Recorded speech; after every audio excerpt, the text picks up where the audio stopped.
बोलो श्री प्राणनाथ प्यारे की जय। बोलो श्री प्राणनाथ प्यारे की जय। बोलो श्री सतगुरु महाराज की जय। पन्ना धाम की जय। सर्व सुंदर साथ की जय। आप सभी सुंदर साथ जी के धाम हृदय में विराजमान शोभायमान प्राण प्रियतम हृदयेश्वर प्राण वल्लभ हृदय वल्लभ आपके नूरी कोमल चरणारविंद में कोटान कोट प्रणाम जी। चौथा ही दिन बीतक साहब का और हमारा भी चौथा ही दिन श्री देवचंद्र जी का शुरू हो चुका है। कैसे हरिदास जी के पास पहुंचेंगे, कहाँ कहाँ खोजते खोजते आज उनके साथ साथ चलेंगे। सुंदर साथ जी डिटेल में सुनना चाहते हो तो 2 साल से बीतक मंथन चल रहा है, एक एक चौपाई का। ये जो छोटा सा ये बाल मुकुंद जी बैठे हरिदास जी के पास, अति सुंदर थंबनेल की साइड में धनी जी के चरणों में कैसे बिठा देते हैं। हमारे प्यारे सुंदर साथ जी के चरणों में कोटान कोट प्रणाम जी। आइए सुंदर साथ जी चलते हैं वाणी गायन। तृप्ति जी प्रणाम जी। तृप्ति जी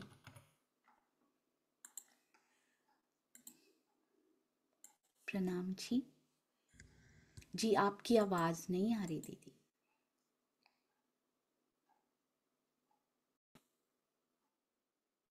तक क्या क्या जी सुंदर साथ जी हमने अभी तक क्या क्या कर लिया हुआ है, आइए 5 मिनट में एक क्विक रिकैप करते हैं। हमने किया जागनी के 120 वर्ष, विक्रम संवत 1638 से विक्रम संवत 1758 तक। कैसे? विक्रम संवत 1638 से 1712 तक श्री देवचंद्र जी, 1712 से 1751 तक लीला छुपाई, उसके बाद श्री प्राणनाथ जी, और 1751 से 58 तक छत्रसाल जी। छत्रसाल जी का तन तो उसके बाद भी रहा था, तो आवेश लीला क्यों नहीं कही जाती है, ये भी करेंगे सुंदर साथ जी। श्यामा जी की पातशाही के 40 वर्ष होते हैं, कब से कब तक? हरिद्वार से लेकर 1735 से 1775 तक, और ये सब विक्रम संवत ही हैं। 1775 तक छत्रसाल जी का तन रहा, तो 16 वर्ष तो महामती जी के 1735 से 51। 1735 ही क्यों? क्योंकि खिलवत परिक्रमा सागर सिंगार के उतरने की तैयारी हो चुकी है, इसलिए 1751 से 75 तक छत्रसाल जी। सुंदर साथ जी क्योंकि 24 वर्ष वो और रहा उनका तन। अभी 7वां मनवंतर चल रहा है, 28वां कलयुग चल रहा है। सतयुग के 17 राजा लिखे गए हैं बीतक साहब में, त्रेता युग के 29, द्वापर युग के 19, कलयुग के 20। पर क्या इतने ही राजा हुए थे? इतने लाखों वर्षों की उम्रें होती हैं। कलयुग, सतयुग, त्रेता, द्वापर, सतयुग, त्रेता, द्वापर, कलयुग, इतने लाखों वर्षों की उम्र में 17 राजा 29 राजा क्या इतने हुए थे? नहीं नहीं, मुख्य मुख्य नाम लिखे गए, कुछ वंशावलियां, कुछ नामावलियां। कई बार एक ही वंश के होते हैं, पर सिंहासन पर बैठ जाएं तो उनका व्यास ही नाम होता है, शंकराचार्य ही होता है। सबको कवर किया गया। कुछ ऋषि थे और कुछ असुर भी थे जिनका नाम लिखा गया था। मोहम्मद साहब को पर्दे में हुए बहुत मुख्य 990 वर्ष 9 मास और 9 महीने हुए, तो श्यामा जी और हम अंगनाएं इस संसार में आई। देवचंद्र जी का जन्म विक्रम संवत 1638 तो है मोटा मोटा, पर साथ में आश्विन मास, अपने बर्थडे याद रहते हैं ना देवचंद्र जी के, 4 शब्द हमें याद नहीं रहते, ये कैसे हो सकता है सुंदर साथ जी? विक्रम संवत 1638, आश्विन मास, शुक्ल पक्ष और चतुर्दशी। ये चतुर्दशी हमारा पासवर्ड भी है सुंदर साथ जी, ये हमेशा याद रखिएगा। चतुर्दशी बड़ी इंपॉर्टेंट है हमारी बीतक साहब में और हमारी जूम मीटिंग में भी। तो शुक्ल पक्ष की चतुर्दशी, 14 अंग है ना पिया जी के। मैं सोचती थी बार बार चतुर्दशी क्यों आती है, 14 अंगों का वर्णन भी है। मारवाड़ प्रांत और उमरकोट गांव में हुआ। माता पिताजी मत्तू मेहता जी और कुंवरबाई जी 11 वर्ष की उम्र में, इसको ध्यान से सुनिएगा, 11 वर्ष की उम्र में, 5 वर्ष की उम्र में नहीं, 11 वर्ष की उम्र में हृदय में आया, मैं कौन, कहां से आई, या मेरा आत्मा का मेरे प्रियतम कौन है। और पिंगल श्याम जी के मंदिर में 11 वर्ष की उम्र में आना शुरू हुआ। गांव के बाहर मंदिर में सवेरे सवेरे युगल स्वरूप जी की परिक्रमा, कौन से युगल स्वरूप जी, राधा कृष्ण जी, पिंगल श्याम के मंदिर में 1 पहर तक करते रहते थे, 3 दिन तक, कभी 3-3 घंटे रोज करते रहते थे, 3 दिन नहीं 3 घंटे रोज करते रहते थे। कोई लज्जा नहीं आती थी किसी गांव वाले से कि 11 साल का लड़का कहाँ चला हुआ है। 16 वर्ष की उम्र में उन्होंने घर छोड़ा, कच्छ की ओर प्रस्थान कर लिया था सुंदर सा जी। 16 वर्ष के किशोर ने राजकुमार की बारात के साथ चल दिए। कल हमने सुना था रास्ते में कौन मिला, स्वयं पियाजी सिपाही भेष में, उनके ही हृदय से निकलकर, कमर में कटारी तलवार, मुख पे घनी दाढ़ी। मुझे तो ऐसे लग रहा है जैसे परम धाम के श्रृंगार का वर्णन हो रहा हो। कमर में कटारी भी पिछौरी की तरह ही लटक रही लगती है सुंदर सा जी। मुख पे घनी दाढ़ी भी, वहां पर किस कैसे वर्णन किया जाता है ना, बहुत ही सुंदर मुखार बिंद का वर्णन किया जाता है। वैसे यहाँ मुख पे घनी दाढ़ी रखने की क्या जरूरत थी, और छुपा रहे हैं, अपना मुख भी छुपा रहे हैं, कहीं मेरी दुल्हन पहचान ना ले, इतनी घनी दाढ़ी की शक्ल से मेरी आंखें भी अच्छे से दिखाई ना दें, मेरे होंठ भी, मेरी नासिका भी इसको अच्छे से दिखाई ना दे जाए, क्योंकि ये पहचान ना ले। अभी अभी तो उतरे हैं, ब्रज में भी याद था, अभी भी याद ना हो, कहीं मेरा वो रूप छलक ना जाए, झलक ना आ जाए। धनी का दीदार हुआ, कच्छ में खोज करने आज निकलेंगे, कहाँ कहाँ जाएंगे, कितना कितना समय वहां रुकेंगे, सुंदर सा जी आज हम सुनेंगे। आइए चलते हैं, हमारी प्यारी तृप्ति जी अभी तक आ चुके होंगे। आइए जी, प्रणाम जी तृप्ति जी, प्रणाम जी। जी आपकी आवाज नहीं आ रही दीदी, सॉरी। हम लोग आगे चलते हैं सुंदर सा जी, आज धनी जी ने ऐसे ही लिखा होगा। आइए चलते हैं पिया जी की अति अति सुंदर ये बीतक चर्चा की ओर। जी, चर्चा प्रारंभ होत है, सुनो साथ चित दे। जीवों को नहीं बोल रहे, अपने सुंदर साथ को बोल रहे हैं। सुनो साथ चित दे, भजो राज श्यामा श्री प्राणनाथ, सखी जीवन हमारो ए। श्री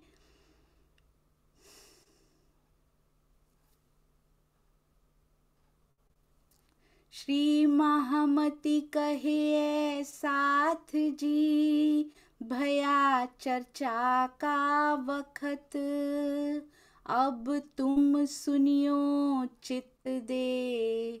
लाल आगे आए बैठे इन तखत, लाल आगे आए बैठे इन तखत। बोलो श्री प्राणनाथ प्यारे की जय, बोलो श्री सतगुरु महाराज की जय।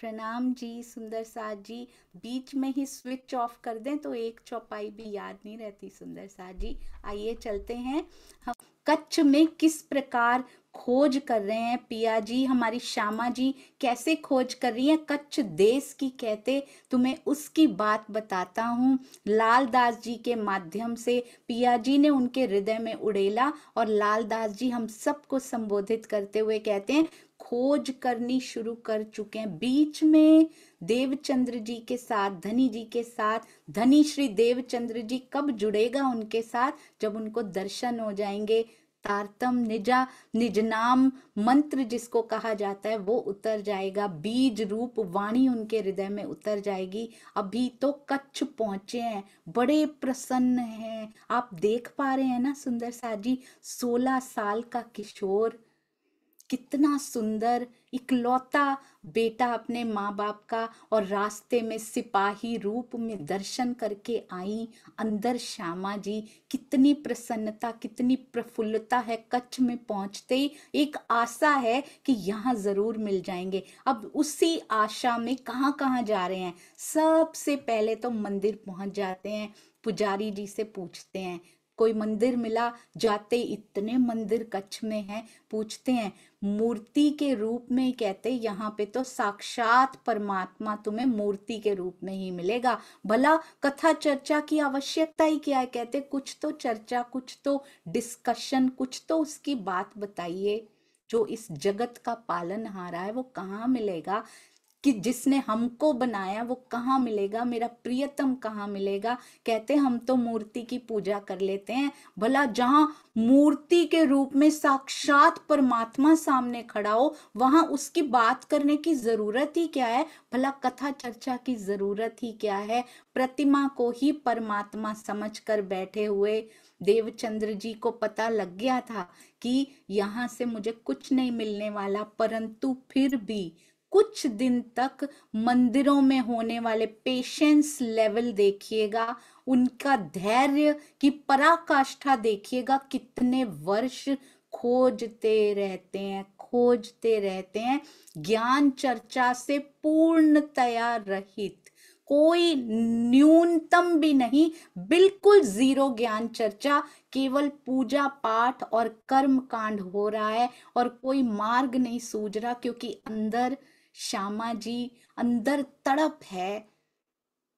देवापी का जीव भी साथ में अंदर तड़प है। उसने तो, वो तो आया ही इसीलिए सुंदर साथ जी। श्यामा जी भी लाड समेटने के लिए आई हैं। और सोचिए जब हम ब्रज में उतरी थी तो कैसे सुगंधी आ गई थी, वाणी तो नहीं थी।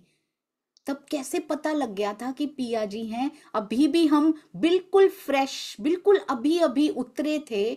16 साल बीत गए, पता नहीं लगा कि पिया अंदर ही विराजे हैं, कहीं और वो थे ही नहीं। मृग कहाँ कहाँ कस्तूरी को ढूंढता फिर रहा है, जबकि सुगंधी उसकी अपनी नाभि में, अपने हृदय रूपी नाभि में छुपी हुई है। अब मंदिरों में भी देखते हैं, परखते हैं, समझते हैं, रोज पूजा पाठ होते हुए देखते हैं।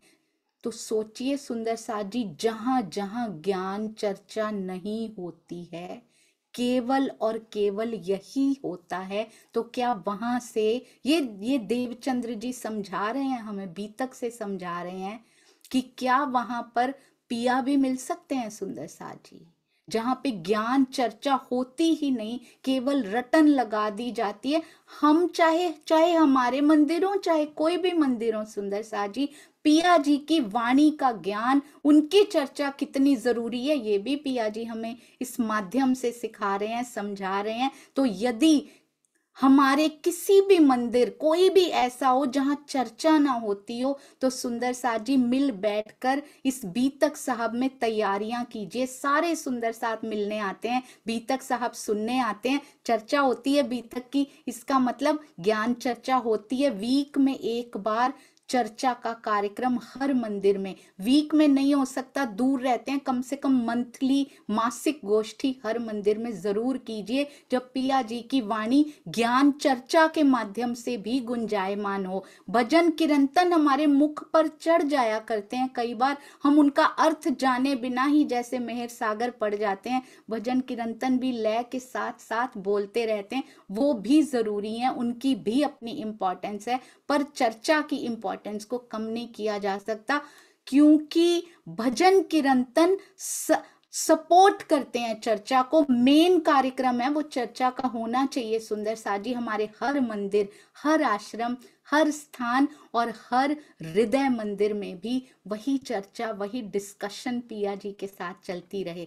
कुछ दिन तक रहते हैं, समय काटते हैं वहां पे, पर संतोष नहीं हो पा रहा अंदर, कि जिसकी खोज करने के लिए मैं निकला हूं, जिसकी खोज के लिए राजस्थान रेगिस्तान में मैं चल चल के आया हूं, वो अभी तक तो नहीं मिला, और यहाँ पे कोई उम्मीद भी नहीं लग रही। पेशेंस रखते हैं, पर उतनी ही रखते हैं, क्योंकि हृदय की आवाज बहुत इंपॉर्टेंट होती है। कुछ दिन तक अंदर से अगर आदेश आता है, कुछ दिन तक रुकते हैं। अब आगे चलते हैं। दत्तात्रेय जी ने कितने गुरु किए थे? 24 गुरु किए थे। दत्तात्रेय मत के अनुयायी कितने गुरुओं को कर करके क्या क्या सीखा होगा उन्होंने, पर उनके अनुयायी सन्यासियों के बीच में आके बड़े सौभाग्यशाली हो आप कि हमारी श्यामा महारानी आई थी आपके बीच में। पर दुर्भाग्य भी रहा। आपका क्या दुर्भाग्य, हमारा खुद दुर्भाग्य, हम उनको भी ना पहचान सके। आज तक जो राह उन्होंने दिखाई हम भी नहीं चल पा रहे। तो दत्तात्रेय मत के अनुयायियों के बीच भी खोज करते हैं। वेशभूषा, वैराग्य भावना का बहुत अभिमान रखते हैं। ये पूरी खलक उनको पूजती है, उनके उनके चमत्कारों से प्रभावित होकर उनको पूजा जाता है। हमें भी कहां कहां से दूर रहने की शिक्षा दी जा रही। ये चौपाइयां ऐसे ही नहीं लिखी हुई कि देवचंद्र जी ने ऐसा किया, उन्होंने ऐसा किया, मिहिरराज जी ने ऐसा किया, चिंतामणि जी ने ऐसा किया, चलो जानो, खाओ पियो, भोग प्रसाद लो और घर जाओ। इसके लिए बीतक नहीं है। सो सॉरी सुंदर साथ जी, बीतक साहब हमारे जीवन को बदलने की कुंजी है। ये केवल कथा कहानी की तरह सुनकर उठ जाने की बात नहीं है सुंदर साथ जी। पहले उन्होंने कहा कर्म कांडों से दूर रहो, अब किससे कह रहे हैं? चमत्कारों से दूर रहो, जैसे दत्तात्रेय मत के अनुयायी किया करते हैं। अपनी वेशभूषा का जो अभिमान रखता हो, कपड़े पहन के बैठ जाओ, चाहे वो भगवा हो, चाहे वो सफेद हो, चाहे किसी भी रंग के कपड़े हो, यदि उस पे अभिमान है। हमारे कपड़े तो इस तरह से इस्त्री होने चाहिए, हमारे कपड़े बिल्कुल टिप टॉप होने चाहिए, क्योंकि हम भी बाहर से ही देखते हैं और हम दिखाना भी बाहर से ही चाहते हैं। वही कपड़ों में फंसा रहता है सुंदर साथ जी। जो आपको बाहर की दृष्टि से देख रहा हो, वो स्वयं को भी बाहर की दृष्टि से दिखाना पसंद करता है। समझ जाइएगा, this is a red flag. बहुत सज संवर के जो बैठ रहे होंगे ना, तो समझ जाइएगा सुंदर साथ जी, बहुत ध्यान से समझ जाइएगा कि वो आपको भी उपली दृष्टि से देख रहे हैं, आपके अंदर की आत्मा को उन्होंने नहीं देखा। बहुत सारे कमरों में चाहे लाइट्स लगा लें, हम जितना मर्जी प्रपंच कर लें सुंदर साथ जी, बाहर की सुंदरता से, बाहर के माहौल से कोई फर्क नहीं पड़ता।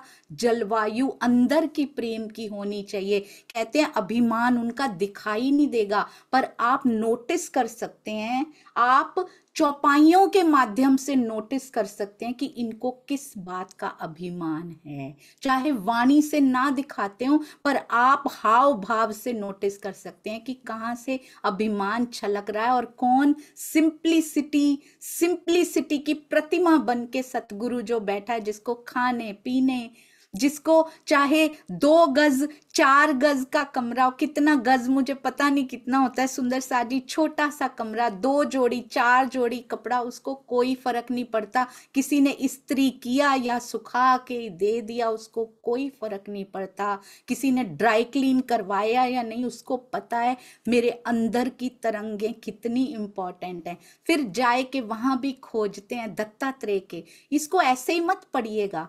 परखिएगा सुंदर साथ जी, परखिएगा कौन इनके अनुसार चल रहा है। मेरा सतगुरु वही हो सकता है। एक छोटी सी चीज बाजार में लेने के लिए जाते, देख परख के, यहां से टूटी तो नहीं, यहाँ पे कहीं उसके कोई टेढ़ी तो नहीं हुई है। थोड़े से रुपए की चीज के लिए इतनी परख, और ये मानव जीवन को जो पार लगा देगा सतगुरु, उसके लिए कोई परख नहीं। उसने कहा, हमने कर लिया, क्या हमने जाना कि वो मेरा सतगुरु बन सकता है और मैं उसके काबिल हूं कि वो मुझे तारतम दे दें? क्या मैं उनके काबिल हूं? सुंदर साथ जी, अभी बानिका दीदी ने तारतम लिया था, उन्होंने प्रश्न पूछा था स्वामी जी से, मुझे कभी नहीं भूलेगा, कि स्वामी जी क्या मैं तारतम के लायक हो गई? बहुत सुंदर प्रश्न। क्या हम लायक हैं? और कि सबसे पहले ये देखिए, क्या ये मैं सतगुरु बना सकती हूँ इनको? फिर क्या मैं लायक हूं इसके कि मैं इनसे तारतम ले पाऊं? तो अरस परस नाता होता है, ये लाइटली नहीं लेना सुंदर साथ जी। यहाँ तो जब विवाह होना होता है, कैसे देखते परखते हैं, पता करवाया जाता है, पता नहीं किस किस से पता करवाया जाता है कि शादी इनसे होने वाली है। सुंदर साथ जी, सतगुरु के नाम पे कोई पता कराया जिसने जिसने संबंध किसके साथ जोड़ देना। और सतगुरु एक कहते हैं पंडित की तरह होते हैं, जो मूल स्वरूप से विवाह करवाते हैं। हम उन्हीं के साथ ही नाता जोड़ के बैठ जाते हैं। पंडित से थोड़ी ना विवाह कर लिया जाता है। वो हमेशा, पंडित कौन है? उनका तन है सुंदर साथ जी, पंडित तन है। हम तन से ही नाता जोड़ के बैठ जाते हैं। तन को हटा दीजिए बीच में, नाता अंदर वाले से जोड़ना है बहुत ध्यान से। बीतक साहब एक एक पग रखना सिखाएंगी। सन्यासियों ने बड़ा आश्वस्त किया, हम करवा देंगे तुमको साक्षात्कार, हम बताएंगे तुम्हें परमात्मा के नाम का स्मरण कैसे करना होता है। और दत्तात्रेय जी द्वारा दर्शाए हुए ध्यान मार्ग की चर्चा भी करते हैं, सुमिरन भी करते हैं, पर उनकी बताई हुई पद्धति से साधना करते हैं। देवचंद्र जी पूरी कोशिश करते हैं, रहते हैं उनके पास भी, कुछ दिनों तक रहते हैं, कुछ दिन तक वो उनको टिका के रख सकते हैं। उसके बाद मन को संतोष नहीं आता, हृदय से आवाज आती है कि यहाँ कुछ नहीं मिलेगा।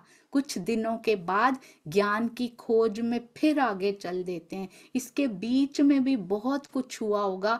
अगले मिलने तक बीच में कितने दिन निकले होंगे सुंदर साथ जी, उसमें खाना खाया होगा, देवचंद्र जी को भोजन मिला होगा, बारिश भी होती होगी कच्छ में, किसी मंदिर में पनाह मिलती होगी या नहीं मिलती होगी, कभी कहाँ सो जाते होंगे, कभी किसी पेड़ के नीचे सोते होंगे। कुछ नहीं लिखा उन्होंने, कुछ नहीं लिखा सुंदर साथ जी। कभी किसी ने भोजन दिया, कपड़े कितने दिन तक उनके चल रहे हैं जो लेकर आए हैं, कपड़ों का तो निशान भी नहीं आया था। थोड़ा बहुत राशन था, वो भी पता नहीं अभी तक चल रहा है, कैसे गुजारा चल रहा है। पर अंदर का गुजारा उनका पिया के बिना चल नहीं पा रहा सुंदर साथ जी। अब नाथ पंथ के कनफटे योगियों के पास पहुंच गए हैं। अपनी सिद्धियों का, संन्यास पद का बड़ा अभिमान है सुंदर साथ जी। उनको भी अभिमान जिनको भी होता है, उनसे कभी कुछ प्राप्त नहीं किया जा सकता। जो कहे आई एम द बेस्ट, समझ जाइए बेस्ट का नामो निशान भी नहीं है वहां पर। जो कहे मैं राज्य के सबसे करीब हूं, आओ मैं तुम्हारी भी बातें करा देता हूं उनसे, परख लीजिएगा सुंदर साथ जी। कोई विरला होता है जो करवा सकता है, और कोई विरला ही होता है जो कर सकता है उनसे बातें। बहुत ध्यान दीजिएगा। अब ये क्या कहलाते हैं? ये राजगुरु कहलाते हैं, कनफटे योगी। इनके शिष्यों की संख्या इतनी अधिक क्यों बता रहे हैं राज जी हमें? बहुत चेले तिनको कहते हैं। क्यों? जिनके शिष्यों की संख्या अधिक हो, देख के फिसल ना जाना कहीं। वो भी कैसे हैं? अभिमानी है। क्या सही रास्ते पे वो ले जाएंगे? कुछ भी सुनाते जा रहे हैं, सुनते जा रहे हैं, नहीं सुंदर साथ जी।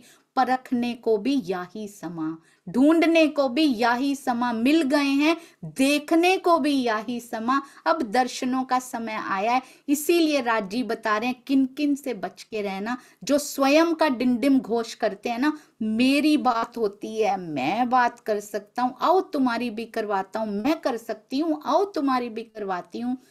Never believe, never ever believe. देखिए परमहंसों की रहनी को, और देखिए अब रहनी को सुंदर साथ जी। जो उस रहनी पे खरा उतरता दिखाई देता हो, उसको सतगुरु रूप में देखिए। उनकी कोई नहीं कह रहा सतगुरु चेंज कर लीजिए, उनसे फिर से तारतम ले लीजिए। सुनना शुरू कीजिए सुंदर साथ जी, ग्रहण करना शुरू कीजिए। जिनसे आपने तारतम लिया है उनको इतनी रिस्पेक्ट दीजिए, क्योंकि वो लेकर आए हैं आपको धनी के चरणों में। कोई छोड़ने को नहीं कहता, पर राइट जगह पे सुनिए जहां दिल को चोट लग जाए। बस इतनी सी विनती ये भी तक साहब हमें बताती हैं। परखते जाइए। अब उनसे भी धर्म चर्चा करने का प्रयास कर रहे हैं। कुछ दिनों तक रहते हैं, उनकी विधि से साधना करते हैं जैसे वो बताते हैं, पर अंतरात्मा से साक्षी नहीं मिल रही, अंतरात्मा से आवाज नहीं आ रही कि यहाँ और रहने से कुछ मिल सकता है। फिर नाथ पंथ से, कनफटे योगियों से भी अलग हो जाते हैं। अब कापड़ी वैरागियों में आ जाते हैं। कितने प्रकार के वैरागियों में क्यों जा रहे हैं सुंदर साथ जी, क्या जरूरत है, सीधा ले जाते राजी इनको हरिदास जी के पास। इतने धक्के क्यों खिलाए जा रहे हैं? कुछ तो उनके अपने नाम के हैं और कुछ धक्के हमारे नाम के भी हैं सुंदर साथ जी, ताकि हमें ना खोजना पड़े। हम में से पता नहीं कौन कौन किस किस पंथ में होगा, हमें ना खोजना पड़े। हमें प्रमाण सहित बता रहे हैं धनी जी कि कहीं कुछ नहीं मिलने वाला, मिलेगा तो सिर्फ श्री तारतम वाणी में हर जवाब, हर प्रश्न का जवाब तुम्हें मिलेगा। जो छुपे हुए से संशय हैं, हम तो केवल ज्ञान के संशय संशय कहा करते हैं, पर और भी जो संशयात्मक हमारे अंदर है, उनके भी जवाब तारतम वाणी से ही मिलेंगे। कापड़ी वैरागियों में भी कुछ दिन तक रहते हैं, इनमें तो आध्यात्मिक ज्ञान के प्रकाश की बूंद भी दिखाई नहीं दी, एक किरण भी दिखाई नहीं दी।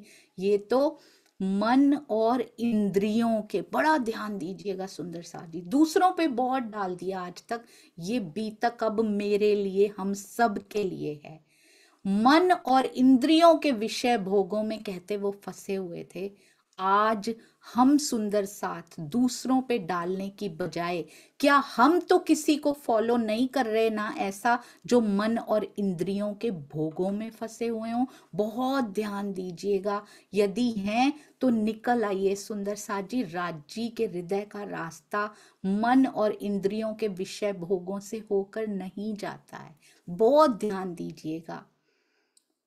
ऊपर से सजने में धनी को कौन सी सजावट चाहिए, धनी को कौन सा श्रृंगार चाहिए? यहाँ इश्क की लीला नहीं है सुंदर साथ जी, यहाँ इश्क के स्वरूप भी हम नहीं है, यहाँ हुक्म के स्वरूप, हुक्म के तन हैं हम। तो यहाँ पर श्रृंगार भी कैसा चाहिए? हुक्म जैसा श्रृंगार चाहिए, जो रहनी का श्रृंगार होता है। सुंदर साथ जी से प्रेम करने से बड़ी रहनी कोई और हो नहीं सकती। और वो कैसे आता है? जब ये सारे विकार मिटते हैं, तब कम होते जाते हैं, तब सुंदर साथ जी के प्रति प्रेम उमड़ना शुरू होता है। यदि अभी भी हम इन्हीं चीजों में पड़े रहेंगे, तो फिर सुंदर साथ के प्रति प्योर प्रेम कहाँ से आएगा? अब मस्जिद में भी जाते हैं, मुल्ला जी से भी मिलते हैं, वहां भी कुछ दिनों तक रहते हैं, पर शरीयत का ये मार्ग उनको रास नहीं आता। जो रास खेल कर आई हो, जो महारास खेल कर आई हो, उनको कहाँ से रास आएगा? तो हम भी तो महारास खेल कर आए हैं, हमें ये शरीयत के मार्ग कब से अच्छे लगने लगे सुंदर साथ जी।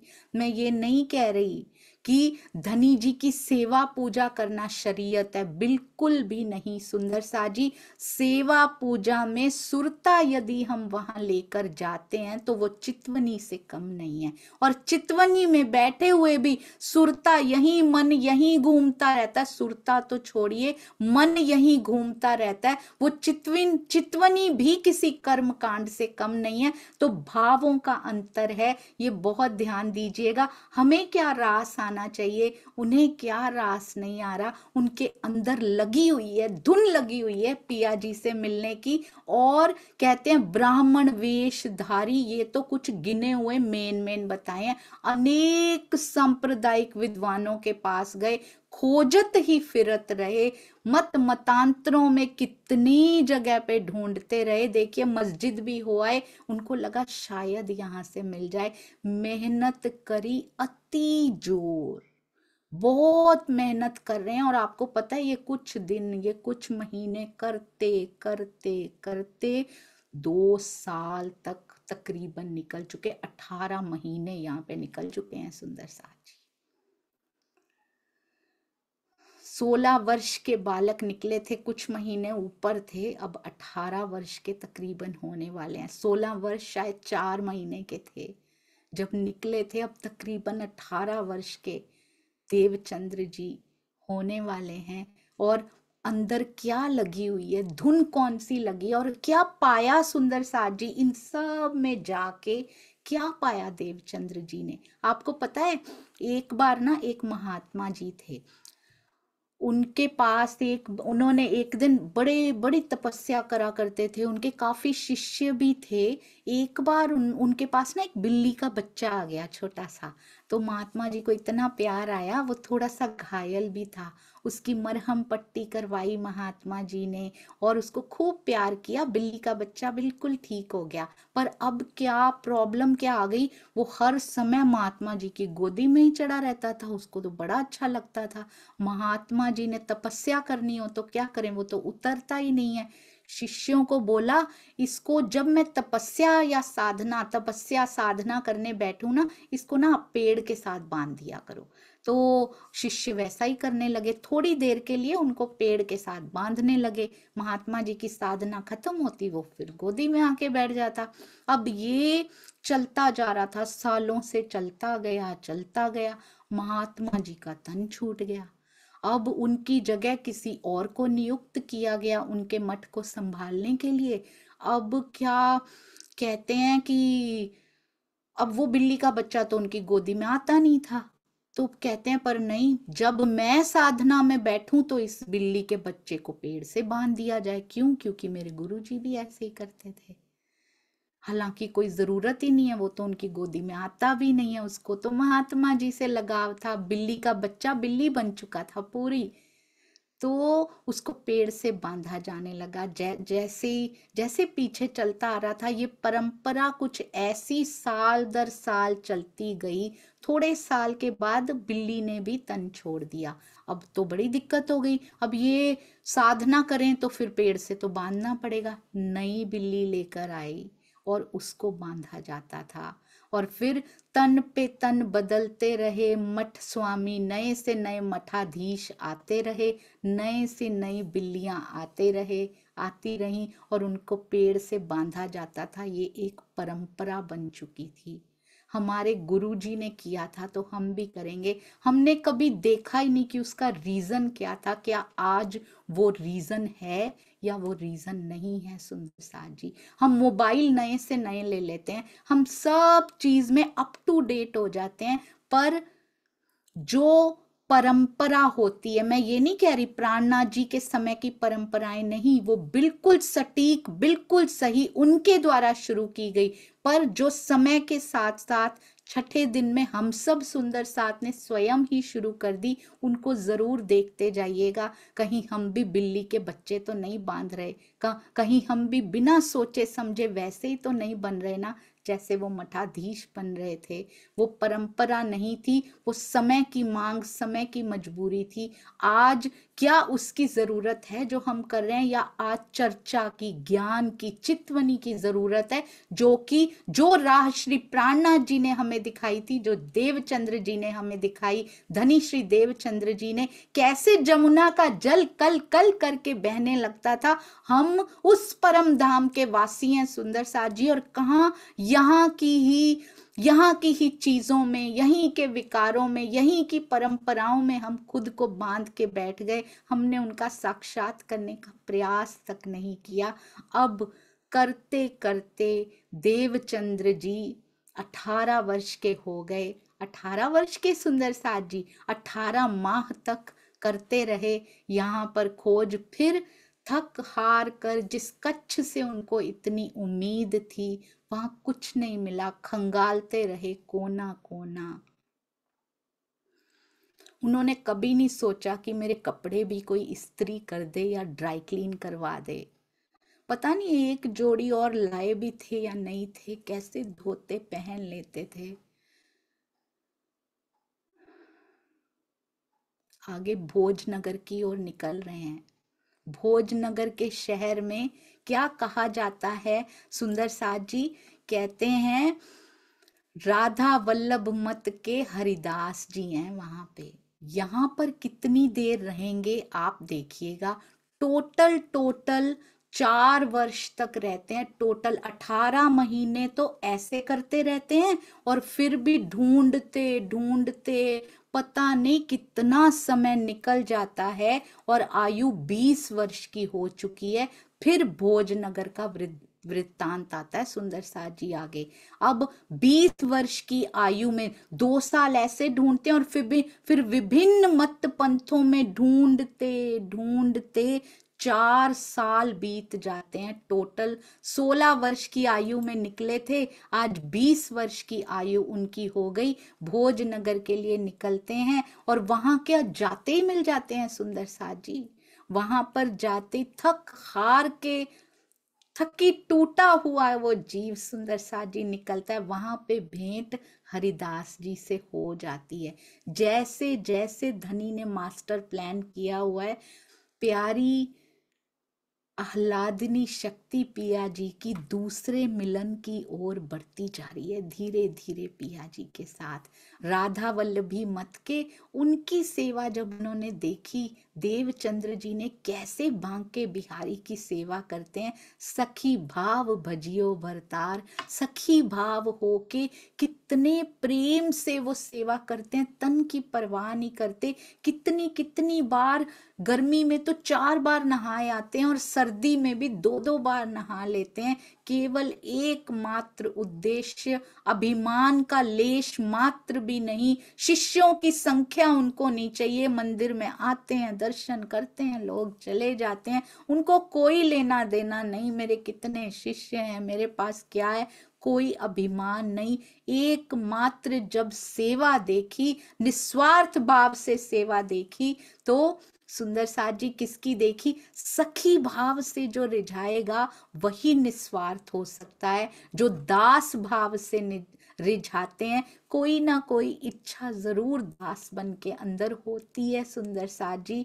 और कई बार ऐसा होता है, नाम दास भाव से रखा होता है पर रिझा सखी भाव से ही रहे होते हैं, क्योंकि परंपरा दास की होती है पर अंदर सखी बसी होती है। तो राधा वल्लभ मत के अनुयायी आराधना का एकमात्र लक्ष्य, एकमात्र उद्देश्य अपनी आत्मा का कल्याण, गोपी मान के सेवा करते हैं।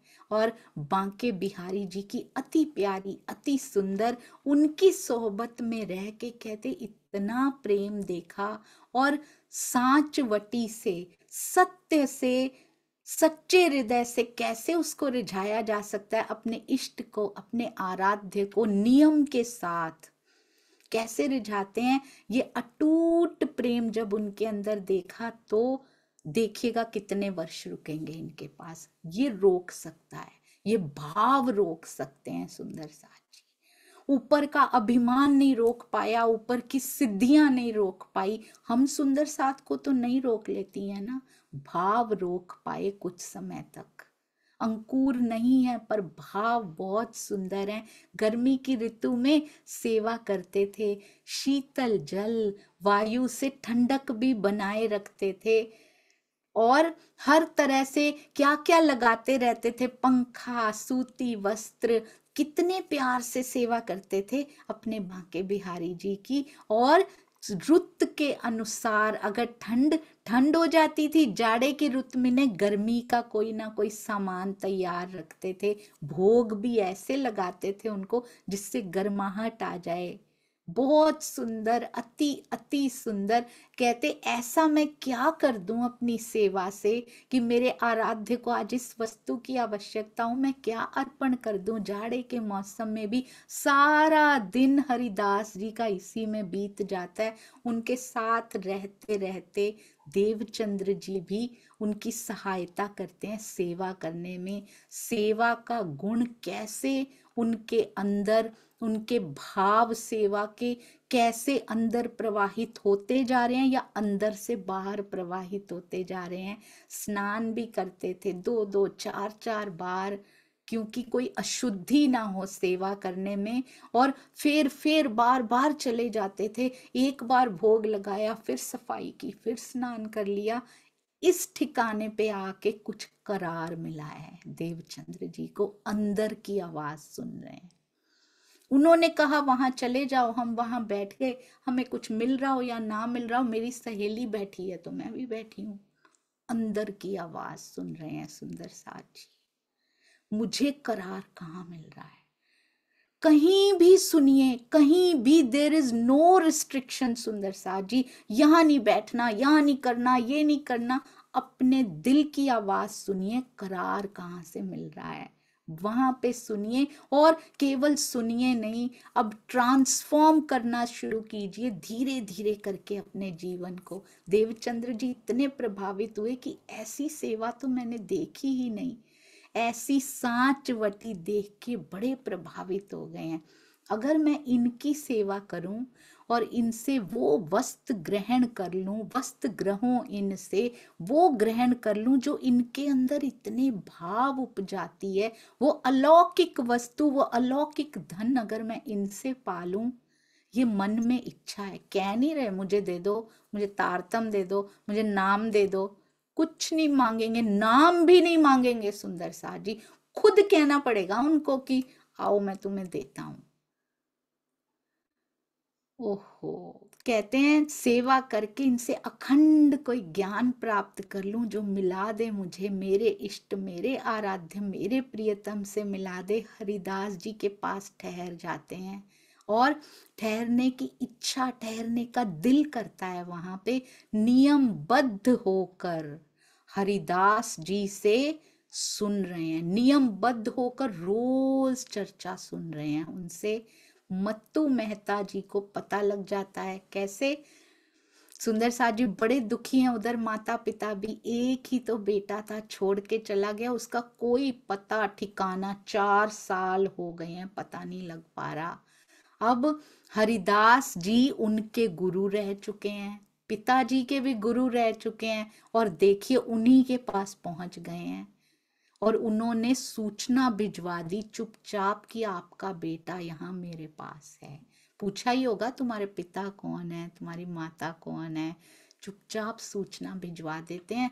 अब आ जाते हैं मत्तू मेहता जी, दौड़े दौड़े आ जाते हैं हरिदास जी के पास कि मैं इनको वापस ले जाऊं किसी तरह। पहले भी बड़ा समझाया करते थे, क्या करना है तुम्हें ये सब ढूंढ के, पूरे रिश्तेदार समझाया करते थे, पर अंदर जिसके लगी होती है वो कहाँ रुक पाता है। नसीहत दे दे के चलो गृहस्थी में प्रवेश करो, तुम्हारा विवाह करें, कुछ करें, उन पे कोई असर नहीं होता देवचंद्र जी पे।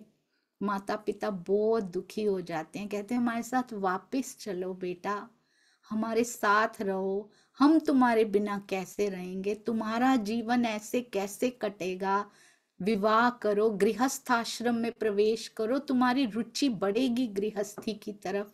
वो कुछ नहीं सुनते। देवचंद्र जी माया के नजदीक भी नहीं आना चाहते, माया को फटकने भी नहीं देना चाहते अपने पास। तो जब वो नहीं माने तो माता पिता इस भावना से बहुत दुखी हो गए। हम कैसे देख रहे हैं उनके माता पिता को इस समय सुंदर साथ जी? ऐसे लग रहा है जैसे पता नहीं कितना बड़ा गुनाह कर रहे हैं वो देवचंद्र जी को हटा के। हम अपने बच्चों को कितना लगा रहे हैं सुंदर साथ जी इस तरफ, और यदि किसी के बच्चे बढ़ना चाहते हैं तो हम कितनी सपोर्ट कर रहे हैं उनको इस रास्ते पर बढ़ने के लिए, सोचिएगा।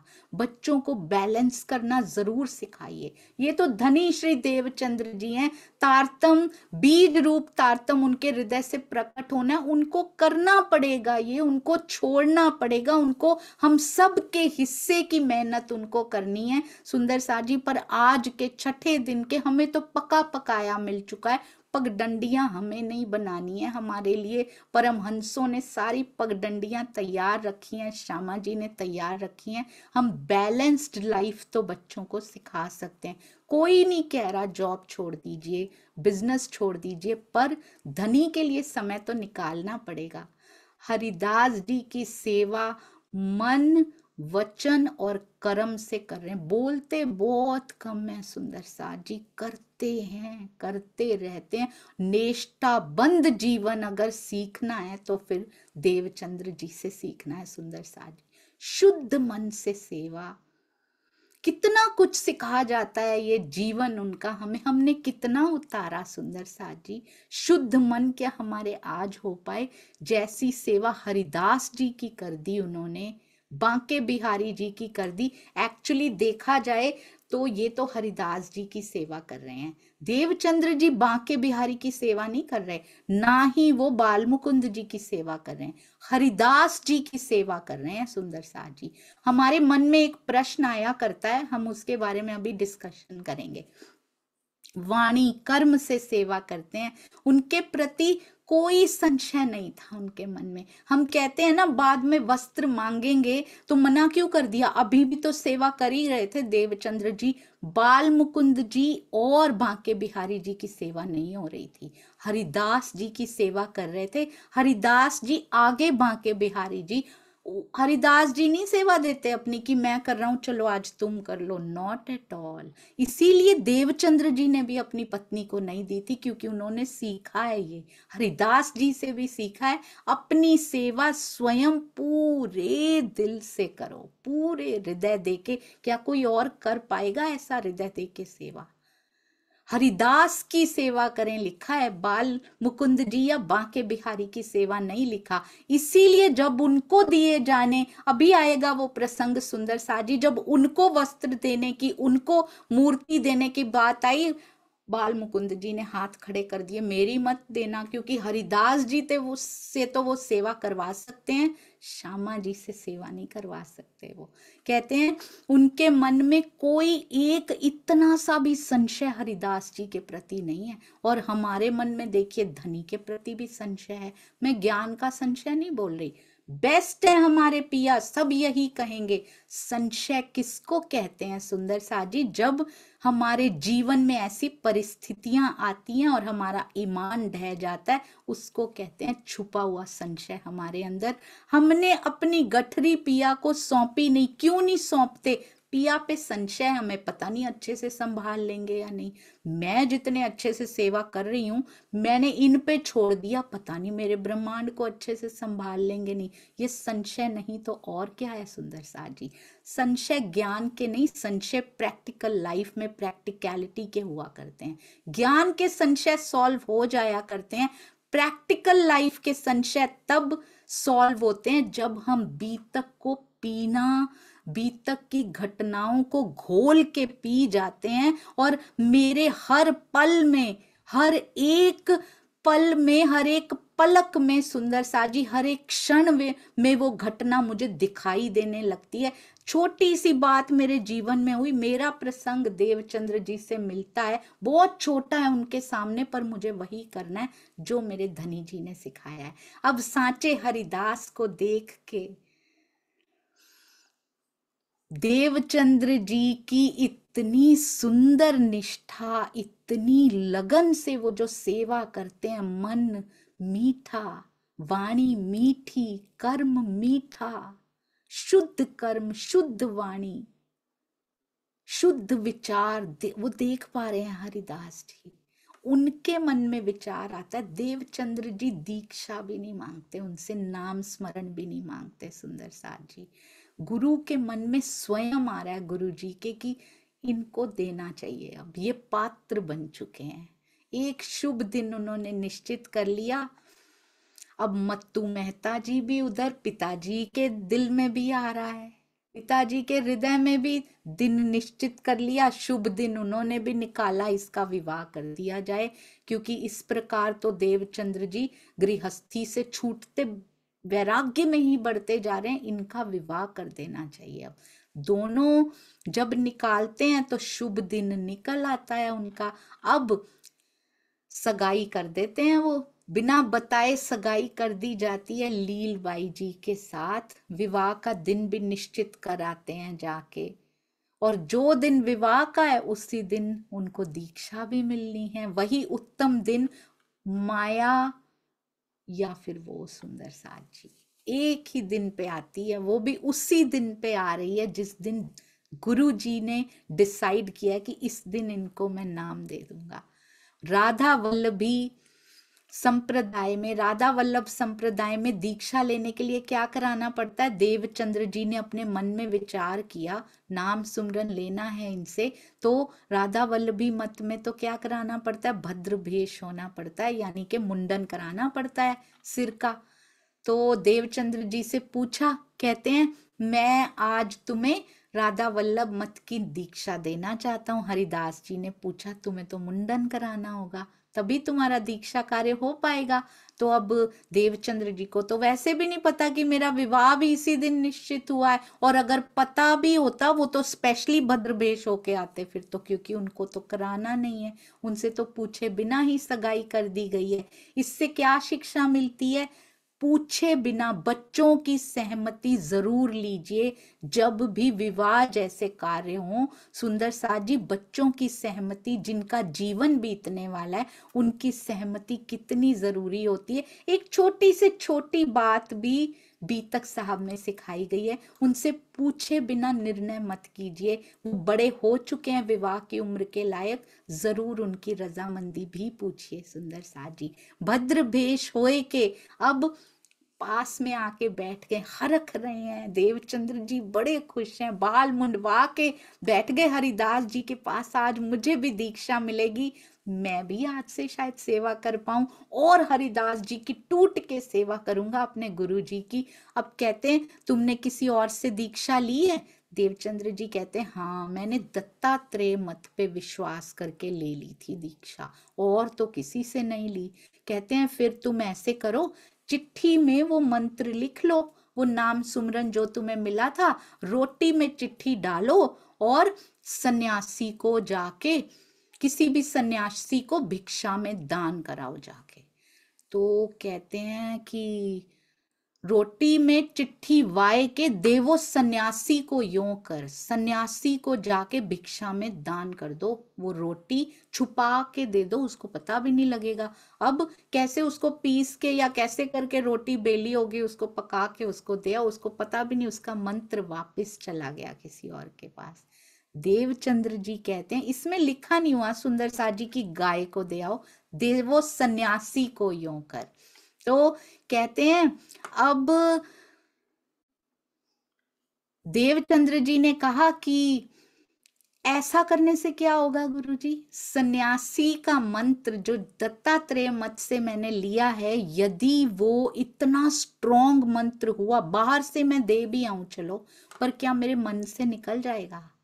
अगर आपका दिया हुआ मंत्र ज्यादा शक्तिशाली हुआ तो वो अपने आप अपनी जगह बना लेगा, मुझे किसी को देने की जरूरत नहीं पड़ेगी, क्योंकि मन में टिकेगा ही वो जो ज्यादा शक्तिशाली होगा। तो सुंदर साथ जी, जिसकी वाणी आपको मीठी लगती हो, जो हृदय में छेद कर जाती हो, पिया के और करीब ले जाती हो, कोई आपको रोक भी ले वहां बैठने से, आप रुक नहीं सकते, जो आपको मीठा लगेगा अंदर से, और उनकी रहनी आपको प्रभावित करती होगी, परमानेंट अंदर छेद हो जाता होगा। कोई कितना भी कहता रहे, फोन कर करके कहता रहे, कोई कितना भी भड़काता रहे किसी को, कैसी भी अनर्गल बातें उनके बारे में करता रहे, पर आपका दिल उनकी ओर से नहीं हटेगा, क्योंकि आपके दिल पे इफेक्ट हो गया है। पर ध्यान दीजिएगा, हम अपनी आत्मा की बात नहीं सुन पाते हैं, रहनी जरूर देखिएगा सुंदर साथ जी। उसके बिना हृदय में पैठ, केवल और केवल बात सुन के हृदय में पैठ नहीं होनी चाहिए, वाणी के अकॉर्डिंगली बात होनी चाहिए, और उनकी रहनी भी उसके अनुसार होनी चाहिए। सुंदर साथ जी कहते हैं, आपका अंदर रह जाएगा। अगर आपका नाम जोरावर है तो अपने आप ही वो दूर हो जाएगा। अब मुझे किसी को देने जाने की जरूरत नहीं पड़ेगी, किसी को दान नहीं देना पड़ेगा हमें। अब हरिदास जी ने ये बात जब सुनी, आज तक ऐसी बात किसी ने की ही नहीं, क्योंकि ये खासियत होती है ब्रह्मात्माओं की, वो लीक पे नहीं सोचते सुंदर साथ जी, वो out of the box thinking होती है उनकी, क्योंकि इस संसार के हैं ही नहीं हम उसी दृष्टिकोण से नहीं देखते उन प्रसंगों को, घटनाओं को जो हमारे आसपास हो रही है ना सुंदर साथ जी, जिसके अंदर जरा सी किरण भी प्रवेश की है, वो उन घटनाओं को, अपने ही जीवन में होने वाली घटनाओं को ऐसे नहीं देखता जैसे सारा संसार देखता है। हमारा दृष्टिकोण out of the box thinking वाला होता है, क्योंकि हम यहाँ के हैं ही नहीं, हमारा दृष्टिकोण परम धाम जैसा अभी नहीं हो पा रहा, पर तारतम वाणी जो विवेक दृष्टि, जो जागृत दृष्टि हमें प्रदान कर रही है, वैसे तो कम से कम हर प्रसंग को अपने जीवन में देखना शुरू करें। कभी ना घबराएं सुंदर साथ जी, जीवन में दुख आए या सुख, कभी ना घबराइए। सुंदर साथ जी कहते हैं, अब उनको क्या मंत्र दे रहे हैं, भज मन श्री वृंदावन कुंज बिहारी नित्य विलास। कान में नहीं दे रहे सुंदर साथ जी, सामने दे रहे हैं। और बीतक साहब में डिंडिम घोष करके लिखा गया इस मंत्र को, भज मन श्री वृंदावन कुंज बिहारी नित्य विलास। क्यों लिख दिया गया? क्योंकि देवचंद्र जी भी खुल के बताते थे सबको, तभी तो लिखा गया ये सारा कुछ। ए राखो तुम दिल में सुमरो कर विश्वास, तुम सदा क्या करो, भज मन श्री वृंदावन। योग माया के नित्य वृंदावन के अंदर लीला करने वाले कुंज बिहारी नित्य विलास, कुंजों में तरह तरह की क्रीड़ाएं करने वाले उस रासेश्वर रास बिहारी जी को तू याद करके अपने हृदय मंदिर में बसा लो। ये अखंड रास की बात हो रही है सुंदर साथ जी। वहां के बांके बिहारी को तुम अपने हृदय में बसा लो। योग माया के बांके बिहारी जी तक पहुंच चुके हैं सुंदर साथ जी। कहते सखी भाव हो के भजना, स्वयं को वृंदावन की, नित्य वृंदावन की गोपी मानना, और उसी भाव से बांके बिहारी को, रास बिहारी को अपने हृदय में बसाना। और उसके बाद हरिदास जी ने उनको विदा किया, उनको बधाई दी, उनको विदा किया। अब भद्र भेष देखा पिताजी ने, मुंडन कराए हुए देखा, वो तो इतना क्रोध आ गया। घर जब आए, वहां शादी की तैयारियां, वहां तो मंडप सजा हुआ है, वहां तो विवाह का मंडप, दुल्हन बैठी है। इतना क्रोध आया सब रिश्तेदारों के सामने, ये कैसा उल्टा काम तूने कर दिया? तेरे विवाह का दिन था, ऐसा श्रृंगार तूने दूल्हे का सजना था क्या? क्या बन के आ गया तू आज? तूने नाक कटा दी हमारी। शुरू से तुझे वैराग्य ही अच्छा लगता था, आज के दिन तो कम से कम ना करता। रोने पीटने लगे, डराने लगे, खींचने लगे। देवचंद्र जी कहते हैं, क्या चाहते हो आप पिताजी? वो इतने खुश थे, आज मेरे गुरुजी ने मुझे चुन लिया नाम सुमिरन देने के लिए। इतनी प्रसन्नता, इतनी प्रफुल्लता से घर आए थे, और घर आते ही पिताजी को ऐसे लड़ते खींचते हुए देखकर कहते, पिताजी आप मुझसे क्या चाहते हो? मैंने जिनसे ब्याह करना था मैं तो करके आ गया। मैंने तुमको कहा था कि मेरा मन इस गृहस्थी में, इस संसार में, इस परिवार में नहीं लगता। आपने मेरा विवाह क्यों निश्चित किया? आपने मुझसे ये तो कहा भी नहीं, कि मुझसे पूछा भी नहीं आपने। मैं इसमें रुचि नहीं रखता, आपने क्यों किया पिताजी? पर पिताजी के दबाव में विवाह करना पड़ता है। ब्याह तो हो जाता है लीलबाई जी से, पर नित्य खटपट बनी रहती है। ये भी सुंदर साथ जी पिया जी की मास्टर प्लानिंग है कि विवाह होगा, क्योंकि खेल उनको भी देखना है। खेल इस संगना को, श्यामा जी को भी देखना है, नहीं तो कहेंगी पूरी नहीं हुई इच्छाएं मेरी भी। तो उनको भी घर गृहस्थी में प्रवेश तो कराना है, और उसको प्रवेश करा के हमारे लिए कितनी शिक्षाएं उसमें से छोड़नी है। देवचंद्र जी अभी भी नहीं हट, शादी हो चुकी है, पर हरिदास जी की सेवा में नित्य पहुंच जाते हैं सुंदर साथ जी। प्रतिदिन घर में लड़ाई होती रहती है, विवाद होते रहते हैं, पर कोई कोई प्रभाव नहीं पड़ता। हरिदास जी की सोहबत, कहते हैं रात को 12 बजे तो घर वापस आते हैं। एक प्रहर सिर्फ अपने घर में रुकते हैं, 12 से 3 बजे तक। 3 बजे फिर चले जाते हैं। 3 बजे क्या करने जाते हैं? परिक्रमा करते रहते हैं, नेष्टा बंद, डिटर्मिन्ड। सुंदर साथ जी, हमारा डिटर्मिनेशन, हमारा प्रण हम 4 दिन निभाते हैं, हम फिर भूल जाते हैं। नेष्टा बंद सीखना हो तो श्यामा महारानी से सीखिए सुंदर साथ जी। लगता है 12,000 रूहों की नेष्टा उन्होंने निभा दी है वहां पे, कि ऐसे निभाते हैं। कह के आए थे इश्क हमारा बड़ा है। सुंदर साज जी डिसिप्लिन में श्यामा जी ने करके दिखाया कि पिया को पाने की तड़प उनके अंदर कितनी है। 12 से 3 बजे तक घर आते हैं। अभी 6 बजने में यानी अगला दिन होने में, बीतक साहब में अगला दिन 6 बजे होता है, 3 घंटे अभी रहते हैं। तब तो सब उठ जाएंगे। अकेले में एकांत में जब कोई देख नहीं रहा तब परिक्रमा करते हैं, एकांत में सेवा करते हैं, एकांत में परिक्रमा करते हैं। हम क्या करते हैं सुंदर सा जी, दिखा दिखा के, जितना दिख गया उतना कैंसल, जितना दिख गया वो खत्म, जितना छुप गया वो जमा हो गया। सुंदर सा जी छुपा छुपा के करते हैं, बड़ा परिश्रम करके। एक दिन हरिदास जी रात को उठ जाते हैं, लघु शंका के लिए उठते हैं, देह कारज के लिए, और कक्ष के झरोखे में से आवाज आती है, अरे ये कौन घूम रहा है। धीरे धीरे दबे पांव करते हैं, किसी को पता ना लग जाए, आसपास के पड़ोसियों को पता ना लग जाए। आवाज लगाते हैं, अरे क्यों, कौन हो तुम। रात के अंधेरे में आवाज लगा रहे हैं। पौ फटेगी, अभी तो बहुत समय है। यहाँ कहाँ घूम रहे हो हमारे घर के आसपास, कौन हो तुम। देवता उन्होंने सोचा हरिदास जी ने, ये रात को कौन है जो मेरे घर के आसपास घूम रहा है, क्यों आया है, कोई चोर तो क्या। सुंदर सा जी उनके घर में क्या होगा ऐसा जो कोई चोरी करने आएगा, दर्शन ही करने आते थे सब। हरिदास जी ने टोका, ए शख्स कौन हो तुम। देवचंद्र जी ने उत्तर दिया, कहते हम हैं, मैं देवचंद्र हूं गुरुजी। तो हरिदास जी ने स्वर पहचान लिया, कहते देवचंद्र जी तुम इस समय क्यों, और द्वार खोला, रात को इधर घूम रहे हैं। द्वार खोल के कहते इस समय क्यों आए हो तुम।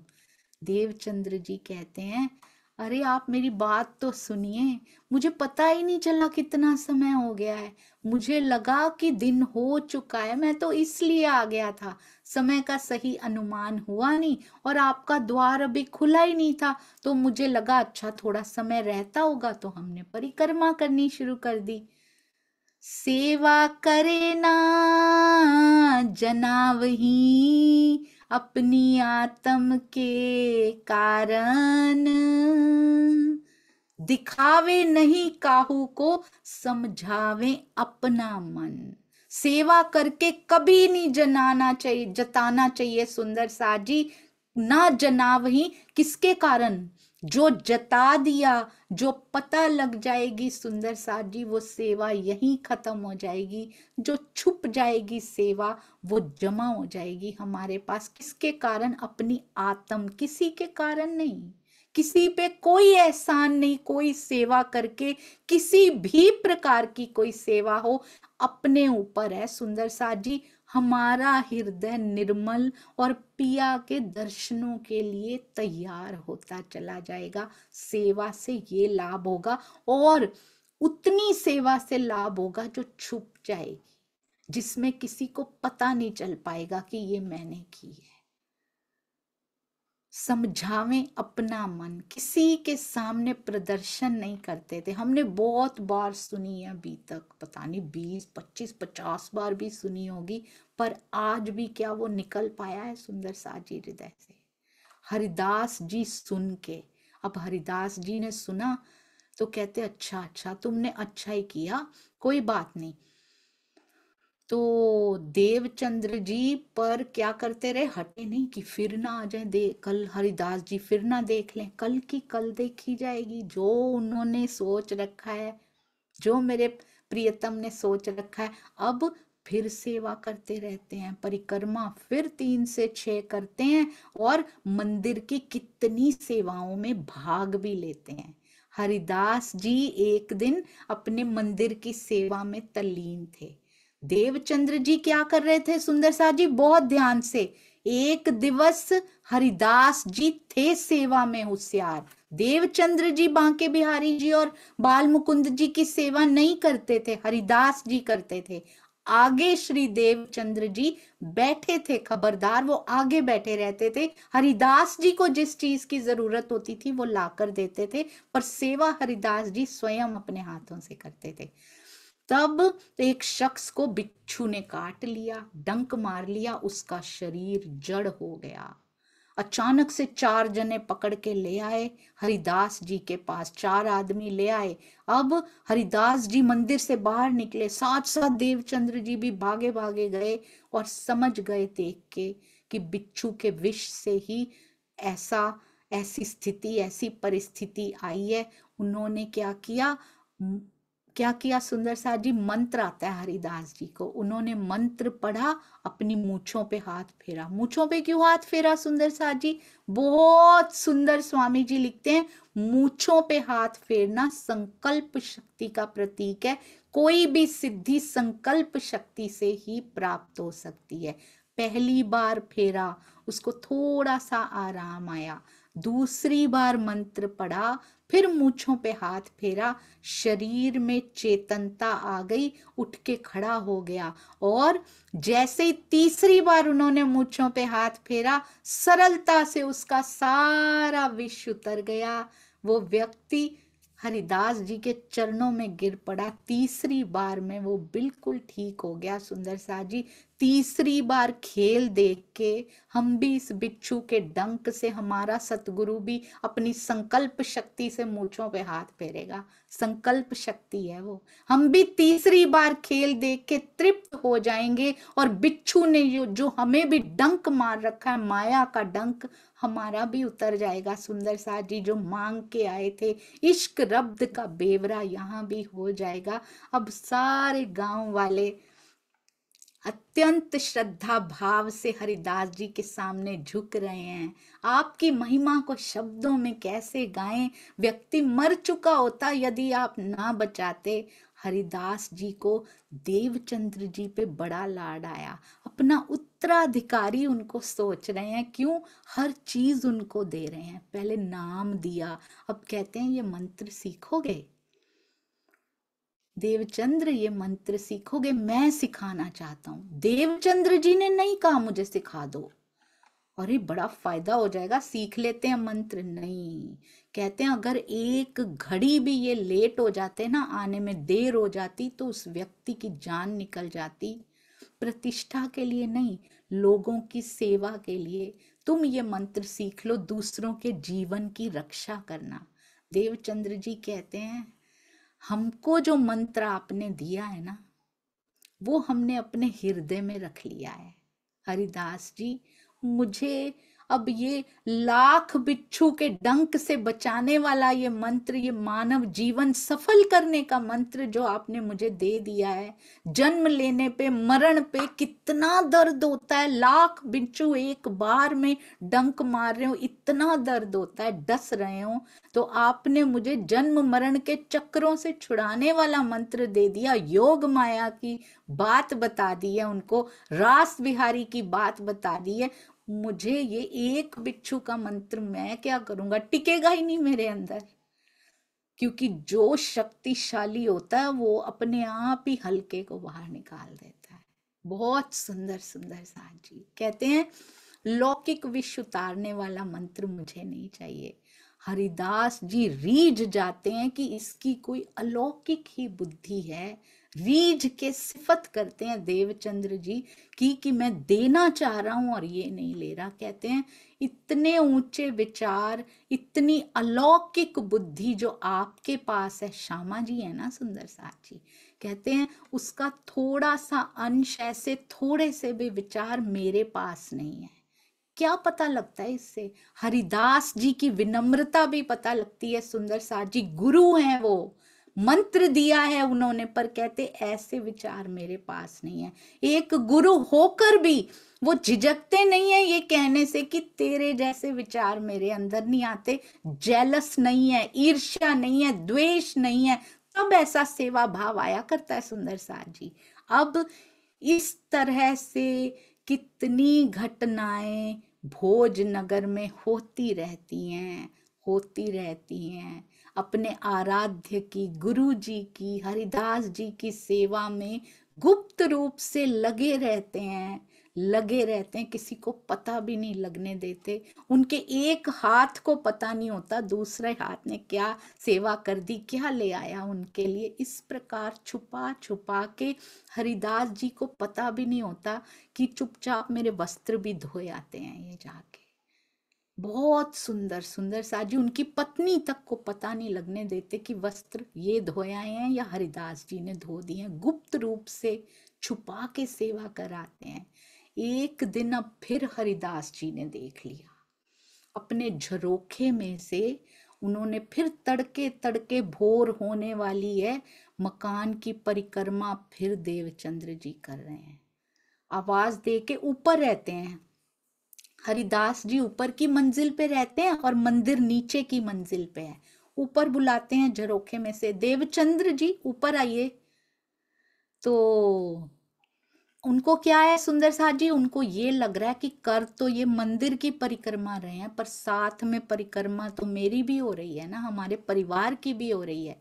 कहते उस दिन तो मैंने समझा था कि तुम भूल से आ गए हो यहाँ पे, पर अब मुझे पता लग गया ये भूल नहीं थी तुम्हारी, तुम रोज आते हो इसका मतलब। उनको पता है कैसे छुपा हुआ गुज है ये रोज आता होगा। गुरु की पैनी नजर, उनको पता है उनकी दिनचर्या बोलती है। सतगुरु को हम कहते हैं बताना पड़ता है, नहीं नहीं सुंदर साथ जी, हमारे विचार बोलते हैं, हमारी दिनचर्या सब बताई आती है सतगुरु को अंदर ही अंदर से जाके कि हम पूरा दिन क्या करते फिरते हैं। हम उनके सामने बहुत अच्छे बनते हैं, पर पूरा दिन हम क्या बनते फिरते हैं सतगुरु को सब पता होता है। सुंदर साथ जी कहते हैं तुम मुझसे क्या कहना चाहते हो, मन की कोई ऐसी बात हो जो ये परिक्रमा कर रहे हो, क्या बोलना चाहते हो, कुछ मांगना चाहते हो, मुझसे कुछ चाहते हो, कोई इच्छा हो, मैं पूरी कर दूंगा। क्यों परिक्रमा करते हो? बात कर रहे हैं, बड़े प्रेम से पूछ रहे हैं उनसे, तुम क्या चाहते हो? देवचंद्र जी कहते हैं मुझे कुछ नहीं, चुपचाप, बोलते ही नहीं है, कुछ नहीं चाहिए, चाहिए चुपचाप सिर झुका के उनके सामने बैठे रहते हैं।